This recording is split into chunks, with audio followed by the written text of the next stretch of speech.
هم میچرخه آره بچرخ و هم از اینجوری که میپسه درش میاریم. آقا جهانگیر داخل این ماشین که الان پسرشون هستن یه تنور دارن که نون شیرمال میپزن. 2 سال پیش نون چند میدادی یادته؟ 2 سال پیش من 12.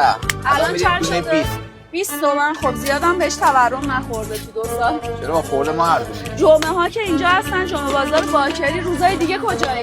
شنبه ها شهرانیم، یک شنبه ها میدونیم، دو شنبه ها شاپولتیم، سه شنبه ها پردیس میریم، 4 شنبه ها خاورشهر میریم، 5 شنبه ها موازن میریم. این تنور رو خودتون درست کردین؟ آره این تنور رو درست کردیم. من 15 سال داره هر روز نون میپزه.